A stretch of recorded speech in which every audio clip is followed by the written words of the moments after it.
35 years ago, I left the Romanian capital, Bucharest, with my good friend Bob Wiley, my co-author of this book, of which we are both still very proud. It has stood the test of time and was published in Romanian and sold in very large numbers in Romania, although the conversion rate nowadays is, a lot tighter than it was then. Downfall, the Ceaușescus and the Romanian Revolution.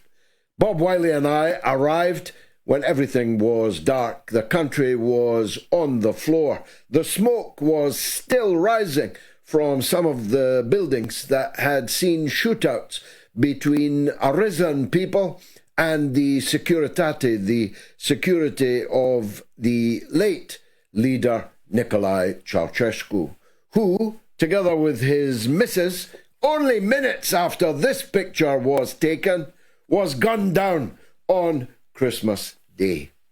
Gunned down after a drumhead tribunal, no kind of trial, and summarily executed up against a wall. He was a fascinating character. I had always been interested in him. Even in the pantheon of communist leaders, he was like a peacock. He was a very odd bird indeed. And he practiced the most double-dealing, triple-dealing, quadruple-dealing kind of communism that anyone had ever seen. In the end, it didn't save him from the execution squad. He, for example, traded the hundreds of thousands of Romanian Jews who now live in Israel, some of whose children, grandchildren, are hanging out in the casino just across from my hotel in Bucharest now. They come to Romania, though their grandparents left here, gratefully no doubt, to get out of what had become the hellhole of Ceaușescu's Romania for a variety of reasons, not all of them his fault.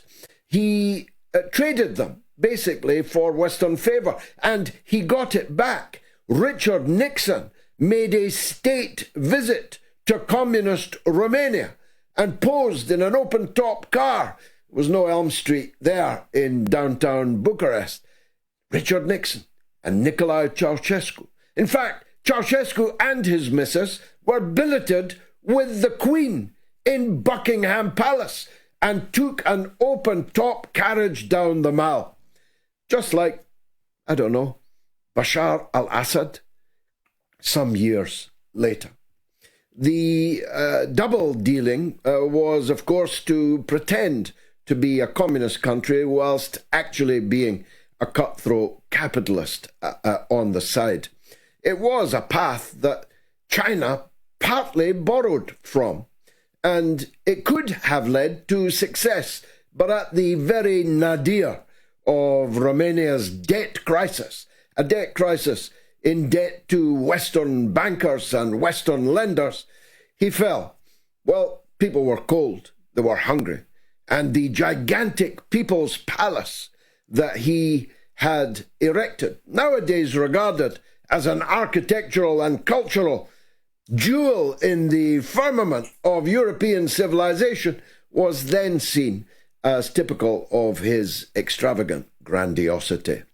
In this book, I interview over dinner on the Shabbat the chief rabbi of Romania. Many of you will find it fascinating. It's not easy to get the book now. This is my last dog-eared companion. But if you can read Romanian, it's still plenty available here.